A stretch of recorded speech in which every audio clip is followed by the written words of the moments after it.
Hola chicas, hola chicos. Se me olvidó de poner record cuando hicimos la videoconferencia, la videoclase ayer, así que les grabo en este video los contenidos de la clase del lunes en la tarde. Aquí vamos a ver un poco más en los detalles las definiciones y cómo se ve el PIB en los datos, y además quiero ver con ustedes lo que es la diferencia entre el PIB nominal, PIB real y los índices para calcular la inflación, qué significa inflación, ¿ok? Entonces, aquí vamos a venir de vuelta sobre las definiciones. ¿Se acuerdan? Vimos que hay tres maneras de calcular el PIB porque hay tres maneras de definirlo. Del punto de vista de la producción, o lo que se llama output approach, el PIB es la suma de los valores agregados de los diferentes sectores productivos. Del punto de vista de los ingresos o de la renta, el PIB también tiene que coincidir con la suma de los ingresos que se pagan los factores productivos, típicamente ingreso al trabajo e ingreso al factor capital. Y en última instancia, el PIB es del punto de vista del gasto o, perdón, expenditure approach. El PIB se define en términos de cómo se usa en la producción, y hemos visto que aquí es la suma de consumo, inversión, gasto público y exportaciones netas. Okay, entonces, quiero ir con ustedes en el sitio de la OECD, que nos da la estadística por varios, podemos comparar fácilmente lo que son los datos de diferentes países. Okay, entonces vamos por acá. Sitio de la OECD, aquí tienen estadística, Gross Domestic Product. Aquí yo seleccioné Chile y estamos a Current Prices, la parte que, como les decía antes, vamos a tener que ver que cambia cuando uno habla de Constant Prices, pero por ahora significa que yo estoy considerando por ejemplo, para el 2013, precios del 2013, 2015, los precios del 2015, etcétera, etcétera. ¿Ok? Aquí le voy a poner, entonces, tenemos que encontrar aquí en esta tabla las definiciones del PIB. Entonces, yo aquí lo achico para que tengamos enfrente, fácil. La idea que el GDP, el PIB, se puede medir de diferentes, con las tres maneras que hemos visto. Entonces, output approach, del punto de vista de la producción, expenditure approach, punto de vista del gasto, y punto de vista de la renta, income approach. Ahora se dan cuenta, me lo hizo notar a un estudiante, por el año 2013 efectivamente estos tres valores coinciden, pero ya a partir del 2014 esto, que es el punto de vista de la renta, esto hay algunos errores, porque ven que aquí no coincide con esta última línea. De hecho, aquí abajo nos faltan los últimos 3 años. No sé los detalles de qué está pasando en términos de cuentas de contabilidad nacional, porque no están produciendo estos datos, pero es normal, o sea, es normal. No es tan raro que haya discrepancia, porque pueden haber errores, porque las fuentes de datos de estos diferentes approach aquí son fuentes diferentes, entonces es normal, o sea, es natural que pueda haber algunos errores. Normalmente lo que se hace es que se hacen un check de la estadística de manera que efectivamente o revisiones para que no haya discrepancias, ¿ok? Entonces, vamos a ver output approach. Como les decía, output approach, ¿qué significa? Aquí yo me espero el valor agregado, ¿ok? Entonces yo aquí, si voy y abro más en los detalles, esta parte, ¿qué me aparece? Valor agregado a los precios básicos, y ahora vamos a ver la diferencia, y básicamente dividido por actividad, ¿ok? Entonces aquí tienen agricultura e industria, incluyendo energía, y después la subcategoría de manufactura, construcción, etcétera, etcétera. Entonces, básicamente, como les decía, una división en un número limitado de sectores, y aquí los números entonces le dan el valor agregado de cada sector, que sumándole nos tiene que dar el PIB. Ahora, ojo que esto está escrito a precio básico, pero se tienen que sumar lo que son los impuestos y, perdón, no lo impuesto en general, lo impuesto sobre los productos. Hay que sumarle los impuestos y sacar los subsidios, ¿ok? Entonces, eh, la, ¿cómo se dice? Aquí la diferencia entre precio básico y no es que si aquí lo achico, esta suma me viene del hecho que aquí tengo el valor agregado de los varios sectores a los precios básicos, a los cuales yo tengo que sumar lo que es impuesto al neto de los subsidios sobre los varios productos. ¿Ok? Entonces, punto, esto era para ver un poquito, como les decía, sector, valor agregado por sector. Ok, ahora vamos al expenditure approach. Expenditure approach, entonces, ¿qué espero yo ver aquí? En términos de gasto o del punto de vista de la demanda. Entonces, perdón, me permiten de ir un poquito más rápido aquí en las slides a la parte que nos interesa. Del punto de vista del gasto, yo espero encontrar lo que son las variables consumo, inversión, gasto público y exportaciones netas. ¿Ok? Le dije ya que este G es el gasto del gobierno. Esto significa las compras de lo que hace el gobierno, las compras, lo que paga en términos de salarios, por ejemplo. Aquí dentro no hay la inversión pública, o sea, aquí dentro no hay el valor de si el gobierno construye infraestructura, una carretera, un aeropuerto directamente, que no licitándolo, digo, si lo hace directamente él, no entra en G, porque entrará en I, en inversión, ¿ok? Entonces, esto para tener claro que básicamente se habla de consumo y después, ¿quién hace el consumo? O los hogares o el gobierno. De hecho, si yo abro aquí hago clic, tengo, esto lo achico para tenerlo más fácil enfrente, ¿cuáles son los grandes items?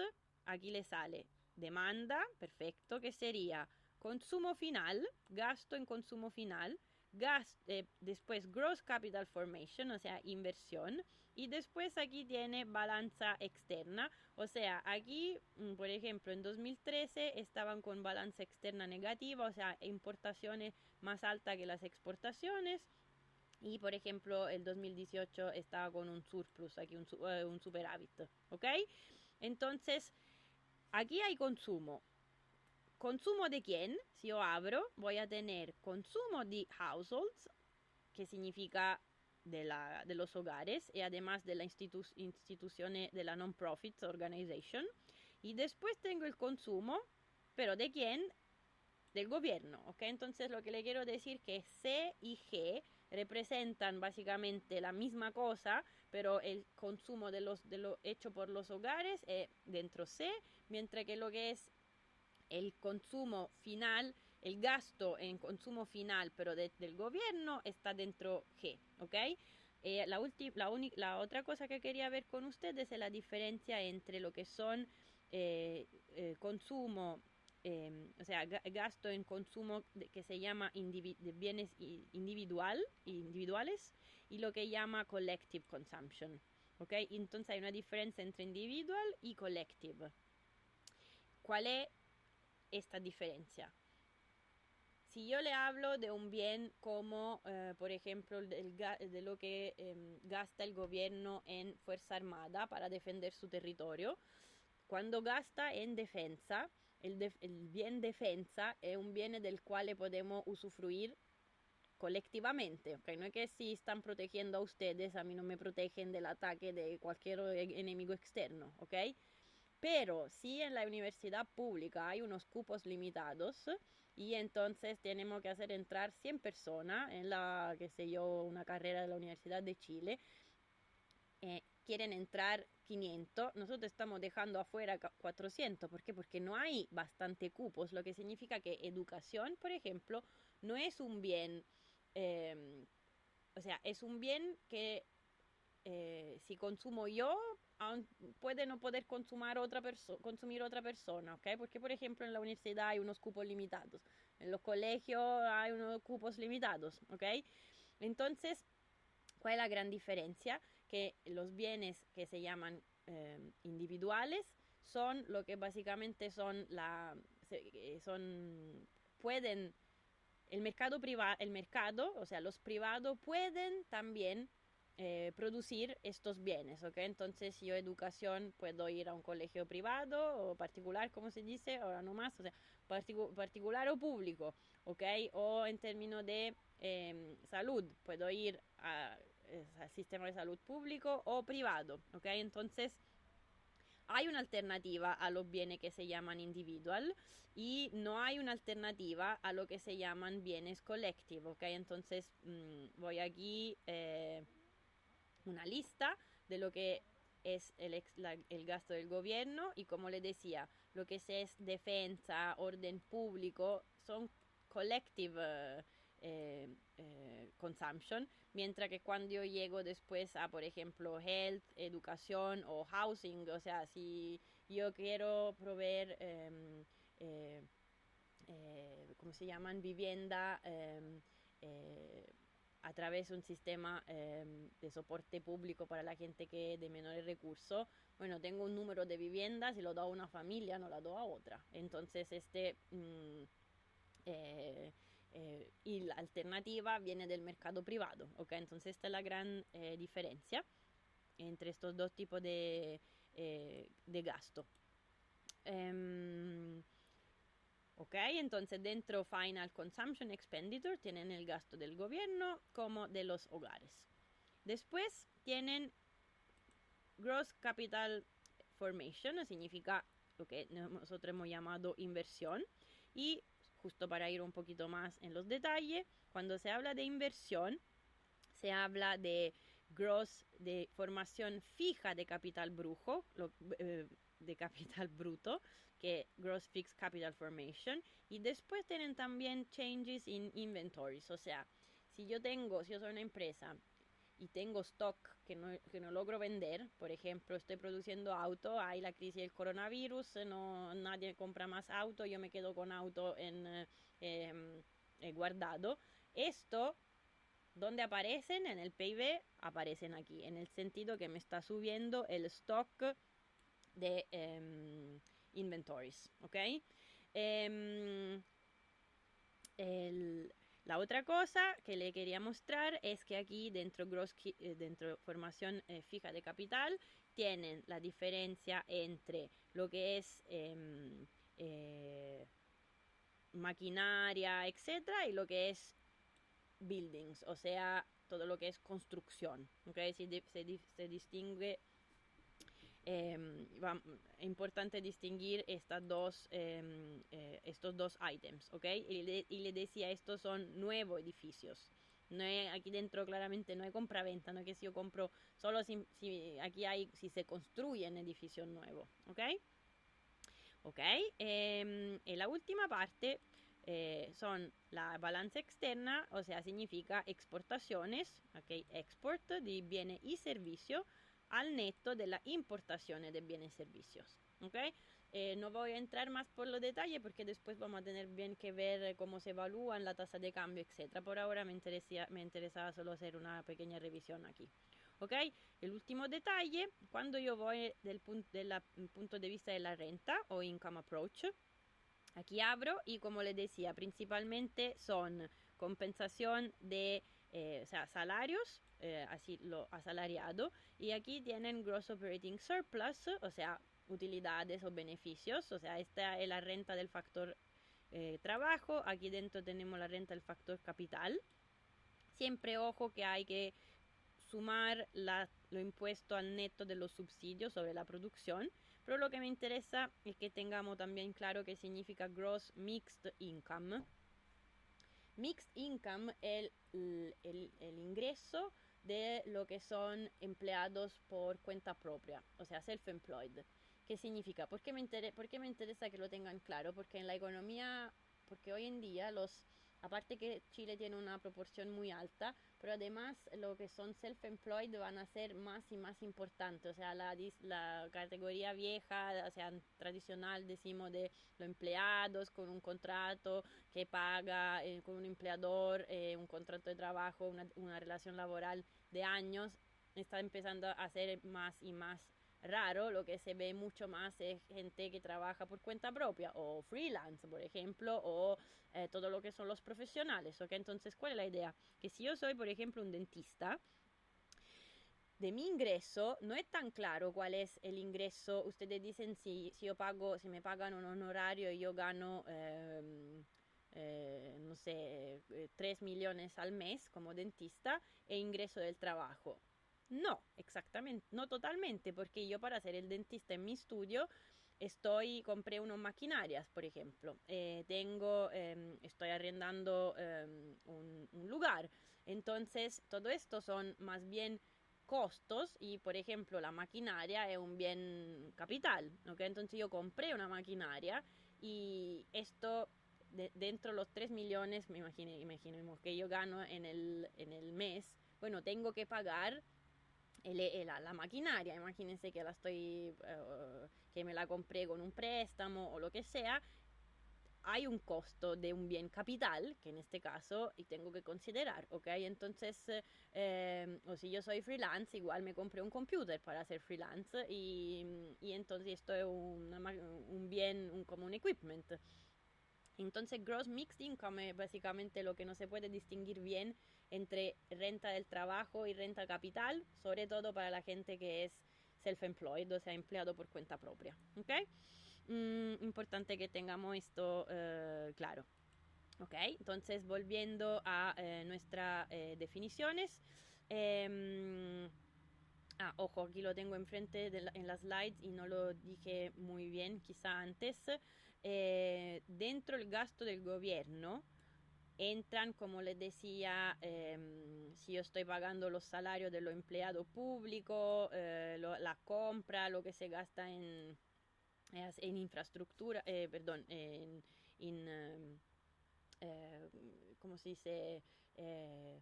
Items diferentes como por ejemplo collective o individual consumption, pero ojo que aquí dentro no entra nada de todo lo que son las transferencias a los individuos, o sea, aquí dentro en el gasto del gobierno no entran los pensiones, lo había dicho la otra vez, no me acuerdo, no entran los subsidios de desempleo, todo esto no, ¿ok?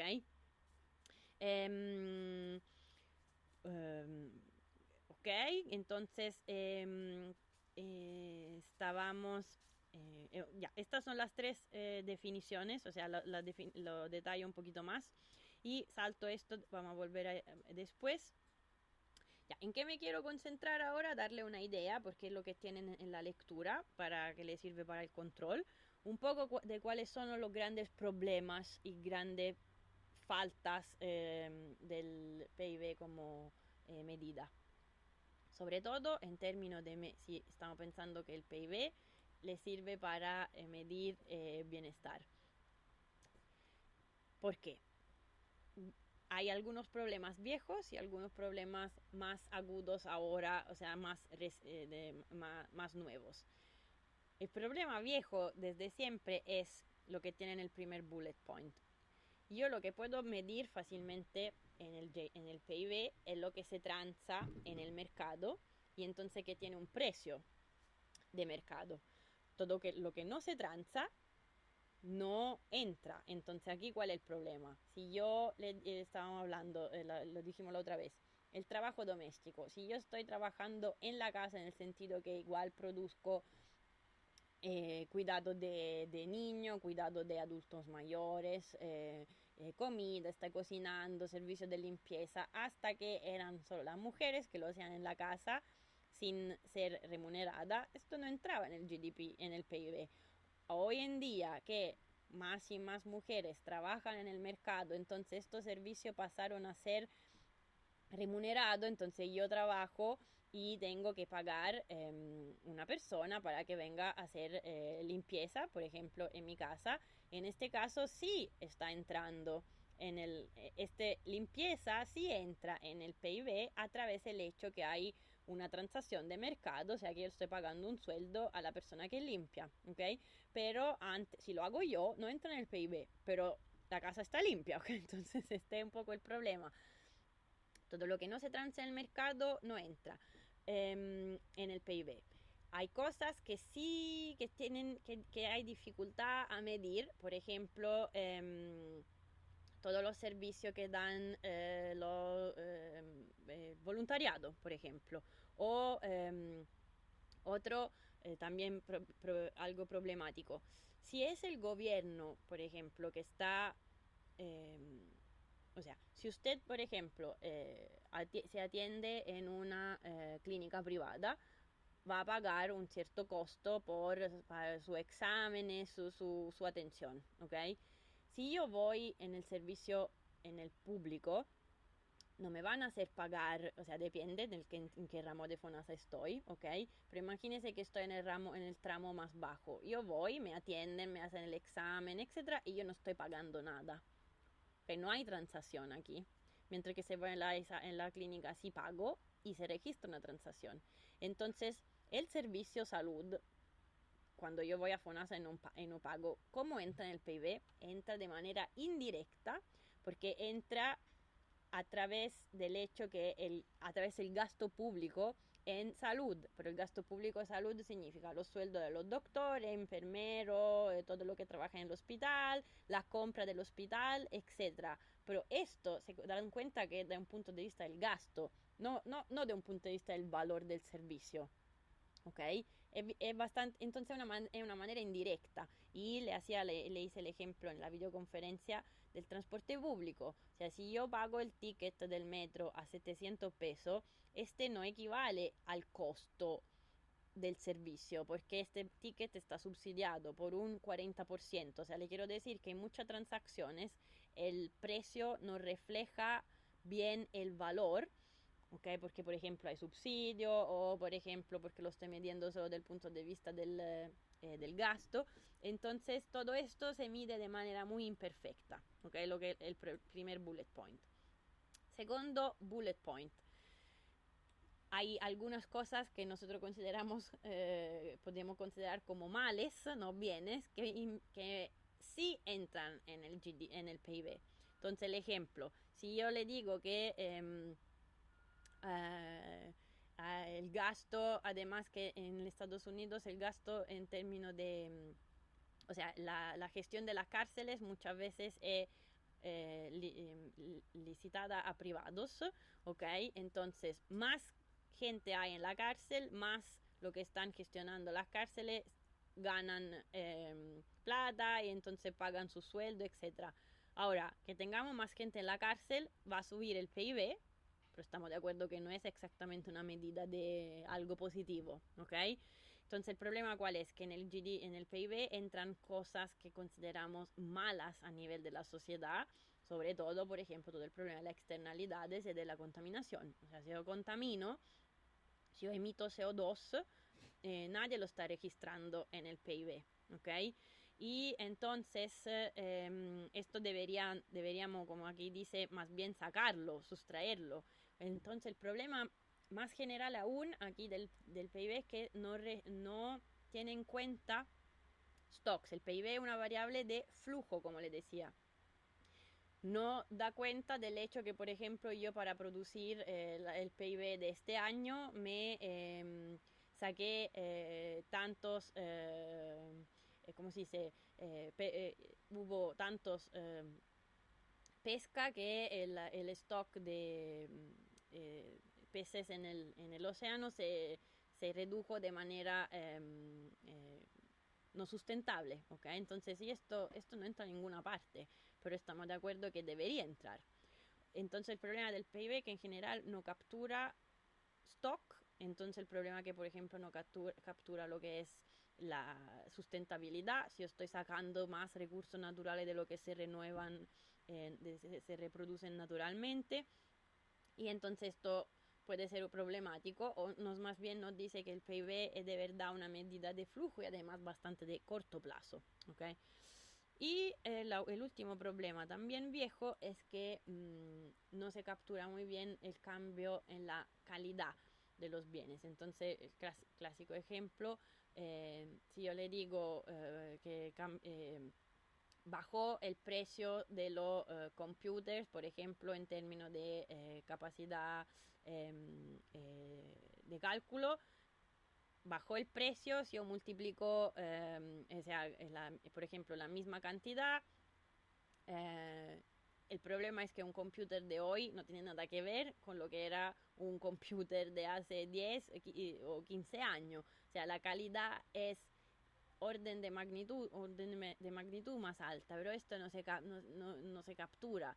O sea, entra el producto teléfonos celulares cuando antes no eran smartphones, o sea, totalmente otro producto, y esto no es muy fácil, esto no entra fácilmente, los estadísticos no lo pueden interiorizar aquí en el PIB, ¿ok? Estos son viejos problemas y además en la lectura ustedes tienen puesto en evidencia los problemas nuevos que vienen de la importancia de la economía de los productos digitales. Los productos digitales que pueden llegar a ser a precio cero. Cuando yo consulto Wikipedia ni siquiera tengo que mirar publicidad, o que entonces básicamente Wikipedia es for free y ni siquiera nos venden mis datos, esperamos, y no están recibiendo ingresos de publicidad, pero tiene un valor. Además, tendría que incorporarlo, porque si no, la única cosa que entra es la baja de la venta de enciclopedia en papel o lo que sea, en formato CD-ROM, lo que sea, pero un tipo de enciclopedia propietaria. No se compran más porque hay Wikipedia, pero que no se compran más entra como algo negativo en el PIB, pero no entra la parte positiva. ¿Ok? Otro problema, es difícil medir hasta cuando la, los bienes tienen precio cero o costo marginal cero, y entonces, por ejemplo, yo, como le hacía el ejemplo, no voy más al cine y no pago el ticket por cada película, sino que tengo una suscripción por Netflix. Sí, pero ¿cuánta película veo? No lo sé, yo sé que estoy pagando una suscripción, o sea, el estadístico no lo sabe. Entonces el problema es que yo no tengo un precio por unidad, por película, porque es un forfait. Todo esto está creando muchos problemas, en el sentido que la medida del PIB es más aún una medida imperfecta. Pero mi idea es que ustedes lean los artículos, que son mucho más claros de lo que le puedo contar yo, y que si tienen duda, pregunta, esperamos que lo podemos, o sea, que me la puedan hacer el jueves, ¿ok? Cuando hacemos la videoconferencia. Todo esto para decirle que se sabe muy bien que el PIB no es una buena medida, sobre todo de bienestar, y entonces hay alternativas. De esta alternativa uno puede integrar el PIB, puede poner lo que, por ejemplo, vamos a ver más allá, Green GDP, o sea, considerando los recursos naturales. Una de las alternativas más conocida, la única que por ahora aquí le muestro, es la que se llama Índice de Desarrollo Humano, o sea, Human Development Index, que es una medida que incluye el PIB per cápita, entonces hay una dimensión de riqueza o en términos de ingreso con el PIB per cápita, pero después adjunta dos otras áreas. La salud, o sea, nos interesa ver si, aparte de ser ricos en términos de producción, de PIB, de ingreso, también la población de un país está bien en salud, y si está con nivel alto o bajo de capital humano, o sea, medir algo en términos de educación. ¿Ok? Entonces, se calcula básicamente como una media geométrica entre tres índices. Uno que viene de la parte del PIB, uno que viene de la parte, como lo decía, de educación, y otro de salud. En términos del PIB, en realidad no es exactamente PIB, más es el logaritmo del ingreso, ¿ok? ¿De qué medida? No el PIB, sino que es, o sea, el GDP más es el ingreso, Gross National Income per cápita. El ingreso nacional per cápita es diferente del producto per cápita. ¿Ok? ¿Dónde está la diferencia? Lo tenemos aquí. Bueno, está en inglés, pero da lo mismo. La suma, aquí le dice, ok, la suma de los valores agregados le da lo que es el GDP, Gross Domestic Product. Del punto de vista del gasto, entonces este es el output approach, suma de los valores agregados. Del punto de vista del gasto, la suma del consumo, inversión, gasto público, NX. Si yo quiero pasar de GDP a GNP, o sea, Gross National Product, no Domestic, la diferencia, como les decía en clase, es que hay algunos factores que están produciendo productivo, que pero, por ejemplo, pertenecen al extranjero. ¿No? Les decía, si tenemos una operación aquí de una empresa que en realidad tiene su headquarters, una multinacional que tiene su headquarters en Suiza, hay que pagar los ingresos, o sea, por ejemplo, las utilidades a esta empresa que van a salir entonces de Chile porque se van a ir a Suiza y viceversa. Si hay operaciones que está haciendo Sokimich en Congo y le dan unos beneficios, esto son dentro del Gross Domestic Product del Congo, porque la actividad económica se desarrolla en Congo, por ejemplo, están sacando cobalto, pero en realidad el pago a los factores, las utilidades, van a llegar a Chile, porque el headquarters de Sokimich está en Chile, ¿ok? Entonces, al neto de los pagos a los de factores extranjeros, tenemos el Gross National Product.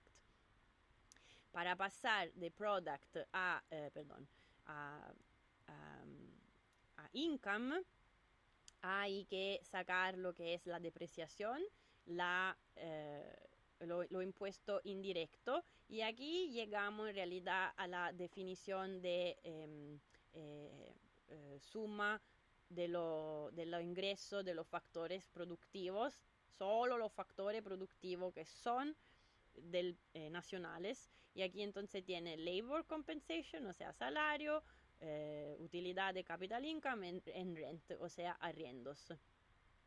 Para pasar de lo que es, entonces esto en términos de income, ¿ok? Y no de product, para comprendernos. Después de este income, yo puedo empezar a decir, ya, si de este income yo saco todo lo que tengo que pagar de impuesto, en particular impuesto a la renta, income tax, quedo con lo que es el disposable income.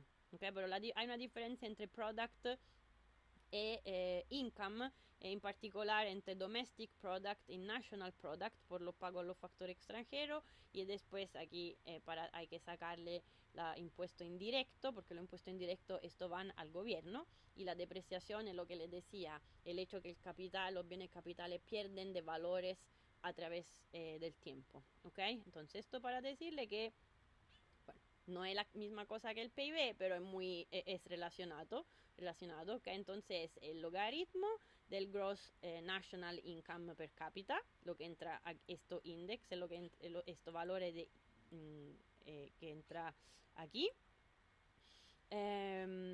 Después, en términos de educación, lo que tienen escrito aquí, o sea, es el promedio de los años que pasa la población como escolarizada, ¿ok? De lo adulto, y además la esperanza, o sea, si un niño hoy, cuál es el promedio de años que va a pasar en la escuela, ¿ok? Para hacer una diferencia entre el hecho que generaciones más antiguas pasaron menos tiempo escolarizadas que generaciones más jóvenes, ¿ok? Y la última parte es en términos de, como les decía, salud, y es la esperanza de vida al nacimiento, ¿ok? Todo esto entra en el índice de desarrollo humano. Entonces, yo les muestro aquí un gráfico, ¿ok? Tienen, bueno, son del 2015, tienen variable GDP per cápita y tienen aquí Human Development Index. Bueno, como una medida histórica, ¿ok? No es simplemente, no es solo un número, o sea, no es solo de un año, quiero decir. Em, la relación es positiva, o sea, lo que le quiere decir es que el ingreso, el PIB no hace todo, no hace la riqueza, no hace la felicidad, pero una parte. Entonces le está diciendo que normalmente los países más ricos en términos de PIB per cápita, también lo hacen bien en términos de desarrollo humano, o sea, sus ciudadanos están en salud y tienen acceso a educación, etcétera. Pero esta relación no es perfecta y además uno se puede dar cuenta que hay países que lo hacen relativamente mejor con el mismo nivel de GDP per cápita, por ejemplo, y entonces típicamente los outlier, o sea, no outlier, pero lo que lo hacen particularmente mal en términos de índice de desarrollo humano, lo ven aquí abajo, ¿ok? Aquí tienen Saudi Arabia, Kuwait, Qatar, o sea, los países petroleros que tienen infinito recursos y esto, pero los recursos no son muy bien redistribuidos y entonces tienen alto GDP per cápita porque el GDP per cápita es simplemente un promedio, GDP total dividido por cuántos millones de ciudadanos, habitantes, pero esto no se refleja en buenas condiciones de vida, mientras que hay países que lo hacen relativamente bien por los recursos que tienen. Entonces, por ejemplo, aquí le muestra un claro una nación que hace muy buena performance por el tipo, por el nivel de PIB per cápita que tiene. Cuba, por ejemplo, tiene un índice de desarrollo humano muy alto porque efectivamente el nivel de, o sea, invirtieron mucho en lo que es salud pública y educación. Y lo que yo le mostraba en clase, o sea, a sus compañeros, Chile también lo hace relativamente bien considerando su PIB per cápita en términos de esta performance. Ahora, claramente lo que tienen aquí en términos de los países, o sea, Noruega lo hace, bueno, tiene su ingreso del petróleo de alto, ingreso petrolero también. Okay, entonces todo para, justo para tener una idea. Ya. Para terminar, además para que no sea demasiado largo, aquí tenemos la diferencia, queremos ver la diferencia entre variables nominales y reales, o más bien PIB nominal y PIB real.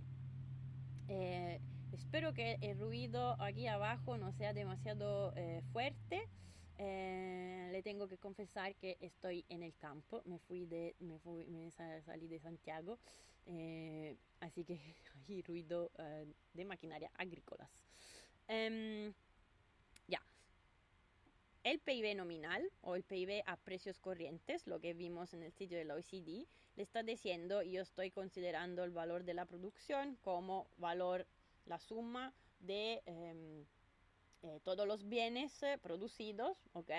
La cantidad del bien I, QI, producida en el año 2019, pero evaluada con el precio de estos bienes relativo del 2019, ¿ok? Ahora, si yo mido el PIB, así el PIB entre 2018, 2019 y veo que subió, yo no sé si sube porque suben los precios nominales o porque esto hay más cantidades producidas. Se mezclan el efecto precio y el efecto cantidad.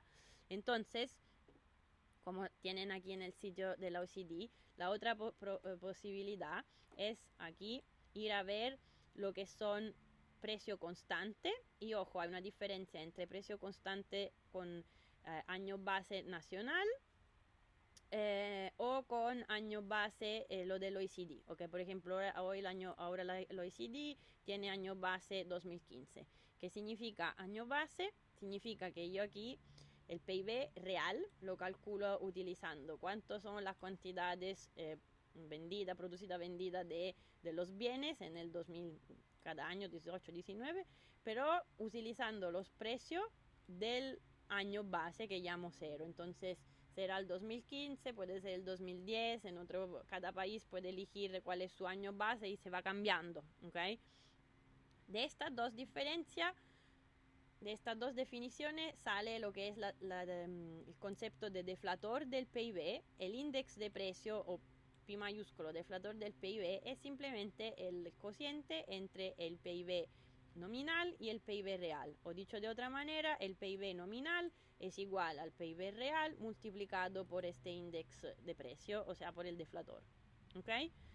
Ahora, claramente el problema es que si yo tengo, ojo, aquí tienen una tablita que le muestra que tengo, qué sé yo, 3 años, diferentes, un bien, un servicio, cuántas manzanas se vendieron o producieron, cuánta corte de pelo se producieron y vendieron, porque aquí no se considera que pueda haber stock ni de corte de pelo ni de manzana, así que ya, si yo considero variaciones del PIB nominal, considerando cada año, cada vez los precios de su año, tendría estos números. Claramente no reflejan nada, o sea, reflejan al mismo tiempo el hecho que aquí, ok, subieron, pero subió el precio, y en todas las situaciones sube el precio nominal, por unidad, quiero decir. Ok, entonces aquí estas dos tablitas aquí le quieren decir, ojo, que cuando yo cambio el año base, bueno, son variaciones marginales, pero si yo estoy calculando el PIB real, o sea, utilizando los precios del año 2010, yo voy a tener que multiplicar la cantidad por el precio. ¿Cuál precio? Del año base. Entonces aquí yo tendría 32 por 600 más 24 por 500, y en la segunda línea cantidad del nuevo año 30 multiplicado por no el precio del año 2011, sino que el precio del año 2010. O sea, elijo el 2010 como año base, entonces uso siempre el precio del año 2010, mientras que en el 2011 el precio de realidad era 510 o 530 por el 2012, ¿ok? Ahora, si yo lo hago con el precio, con el año base 2011, voy a tener que usar como precio 510, por todas partes aquí es 650K. Lo que LB le quiere decir es que cada vez que los países cambian el año base, van a tener que hacer un update y se van a tener que actualizar y revisar todas estas medidas, ¿ok? Porque depende del año base, la elección del año base entonces no es indiferente con respecto al tamaño aquí de las variaciones, ¿ok? Lo dejamos así para que comprendan qué significa que hay posibilidad de tener ahí que revisar estos números. Cuando uno habla de inflación, habla de cómo varían los precios. Pero ¿cuáles precios? Una posibilidad podría ser decir que la inflación es cómo varía el índice de precio, o sea, el deflator del PIB, entre el año, entre diferentes años. Esto nos daría una idea de cómo están variando los precios. Pero en realidad lo que ustedes ven en los diarios cuando se habla de inflación, la inflación es cómo varían los precios, pero no los precios que se reflejan en el deflator del PIB, sino que unos precios que son lo que se llama el índice de precio al consumidor, o sea, el IPC. El IPC captura un concepto que es lo de costo de la vida. O sea, la idea es que el INE prepara una canasta representativa, dice el consumidor representativo gasta en varios bienes, vivienda, ropa, vestuario, comida, energía porque está pagando la cuenta de la luz, etc. Y nosotros queremos monitorear cuál es el costo de la vida, monitoreando cómo cambian estos precios. Entonces, primero miramos la fórmula. Si el INE comunica cuál es su canasta representativa, lo que significa que está diciendo que la familia representativa gasta una cierta proporción, una cierta, entonces, que se refleja en cantidad del bien Y, por Y que va de 1 a N, pero estas cantidades, estos pesos son fijos, porque la canasta representativa no cambia de año en año.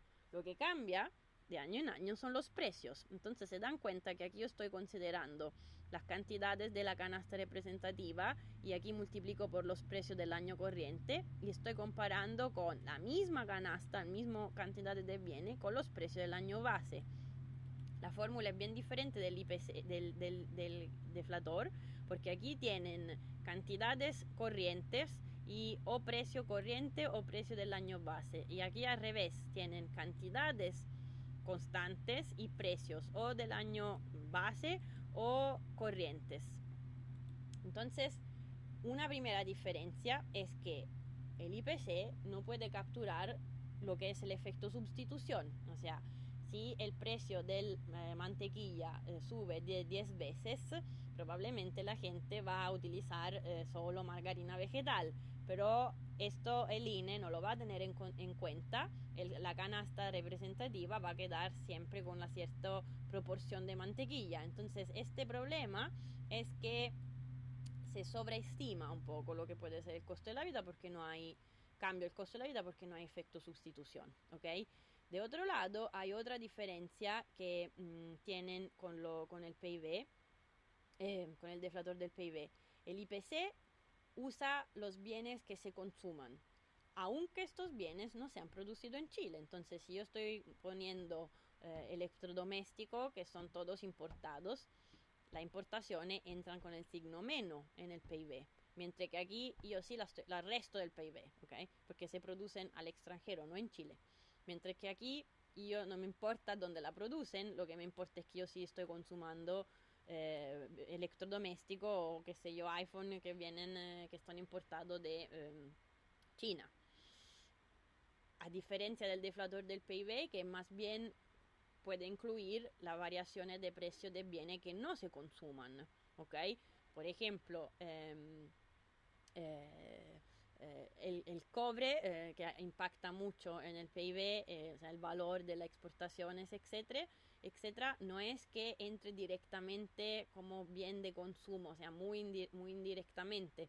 ¿Se comprende? Entonces, le quiero decir que el IPC es lo que sirve para medir costo de la vida. El deflator del PIB nos sirve para tener un índice de precio de lo que es producido en una economía, que no es exactamente, que claramente no es lo que es consumido, lo que afecta el poder de compra de las familias, ¿ok?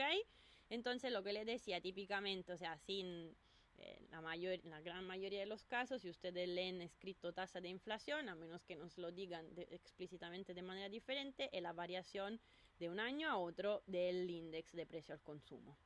Ok, entonces una pequeña curiosidad, alguien me lo había preguntado, yo podría ir en el sitio del INE, ok, y si ustedes quieren van a ver, por ejemplo, cómo cambia, etcétera, y le va a decir, para tener una idea, ok, qué tipo de alimento qué tipo de bienes entran, ok, entonces como les decía, alimentos, vestuario, vivienda, servicios, salud, transporte, comunicación, etcétera, etcétera, con pesos, con ponderaciones varias, ¿ok? Y el INE va cambiando de vez en cuando la composición de la canasta para seguir la evolución de la economía, ¿ok? O sea, la misma cosa. Por ejemplo, recién pasaron a tener el 2018 como año base, ¿ok? Entonces hicieron todo un cierto, tuvieron que hacer unos ciertos cambios. ¿Ok? Esto entonces, si les da curiosidad, se pueden ir a buscar después en los detalles cómo lo hacen, van a tener que mirar, por ejemplo, aquí le hace ¿cómo se dice? Le explica más en los detalles, por ejemplo, cuando yo digo pan, sube el precio del pan, ya, pero ¿de cuál pan? del pan envasado, del pan de la panadería, hay diferentes. Entonces todo esto se tiene que ir construyendo desde lo que son los precios de cada establecimiento, ¿ok? Se tiene que agregar para después empezar a hablar de un producto, ¿ok? No solamente del pan, del envasado, del Jumbo o qué sé yo, de cuál otro del supermercado o de la panadería Castaño, etcétera, etcétera, sino que después llegar a un producto agregado, considerando que viene de diferentes, los precios se tienen que ver en diferentes lugares, en diferentes establecimientos, o sea, tipo de supermercados grandes, almacenes chicos, etcétera, etcétera. Es interesante, pero, o sea, si quieren, pueden ir a buscarse material aquí en el sitio del INE, ¿ok? Em, Creo que mi punto hasta ahora, sí, quedamos, paro aquí, además para que no sea demasiado largo y por lo menos tiene la diferencia entre lo que son precio corriente y precios constante, puede ser a año base del país o del OECD. Y después, la próxima vez vamos a ver lo que es tasa de cambio y paridad de poder de adquisición. Ok, los saludos. Hasta luego. Chao.